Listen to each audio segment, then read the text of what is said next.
1 second. Okay, we're good.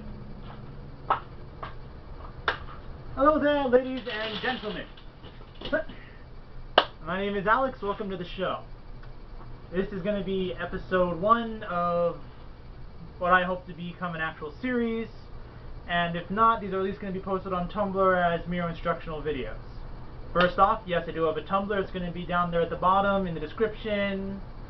Feel free to follow or something if you want to. Now, before I go any further, this video specifically is going to be about PVC safety and basics.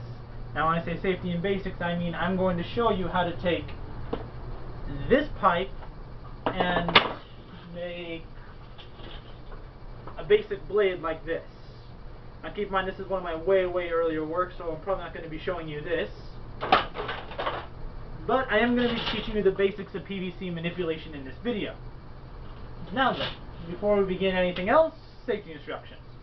First off, PVC when heated does have a lot of fumes. They're toxic, they're nauseous, they're headache inducing, they're just bad for you. So make sure you're working in a somewhat ventilated area.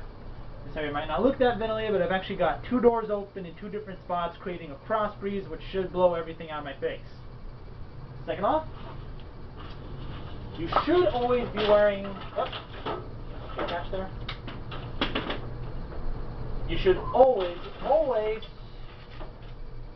be wearing gloves. I have no idea where I got these gloves, but I've had them forever. And as you can see, they've been through a lot with me. And no, this isn't blood. This is actually leather dye from a few leather projects I had going on a couple years back. Now then. Basic materials. Piece of PVC. This is going to be our test piece. As you can see, I was working with it a little bit earlier just to make sure I had the basic details down in my head. You're also going to need a lighter. I prefer to use one of these. And you're also going to need a blowtorch. If you do not have a blowtorch, but instead you have a heat gun, that'll work. If you don't have a heat gun, you could use the stove inside the kitchen. If that doesn't work, if you got a hairdryer, that might work. I haven't tested it just yet, so I can't make any guarantees on that. Now then, start up your blowtorch. Strong flame. Take your PVC and start going over it. Now keep in mind, you want to have a constantly moving flame. If you stop too long for one spot, then it just becomes ugly. I'll show you in a minute. But also, when you have a constant moving flame like this, it creates a lot less fumes, meaning it's a lot less toxic to your body. Normally I would be wearing my respirator, but I'm not going to need it right now because I don't plan to be out here for more than 5 minutes. When you're planning a big project, you should usually be wearing a mask of some kind.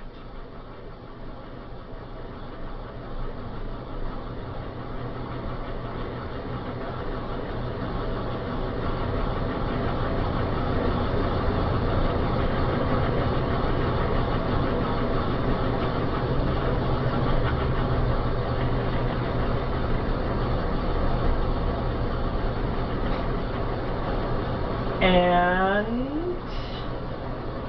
nope, not yet. Sorry about that. Sometimes the PVC. Aha! See?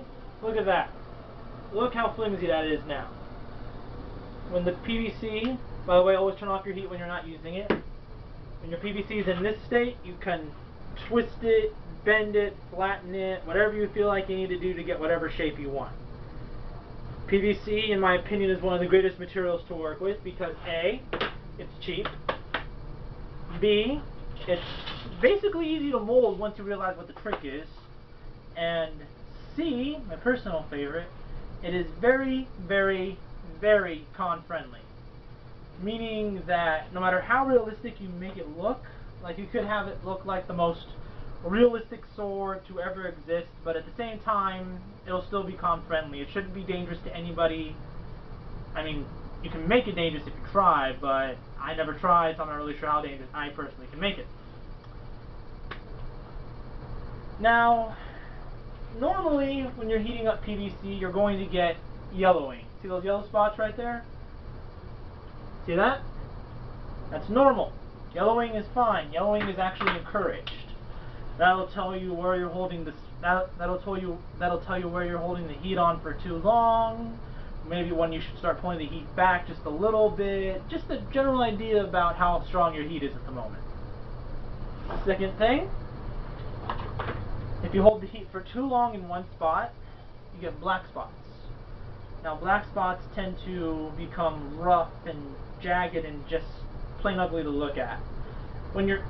Now you might be thinking when you go to paint or whatever, it's just going to cover that up and you won't even notice that. You're correct and incorrect at the same time. It'll cover up the color, but at the same time you need to still sand it down so that you get a nice smooth finish if that's what you're going for. If it's not, then you saved yourself an extra few steps. Now then, what's not okay is this.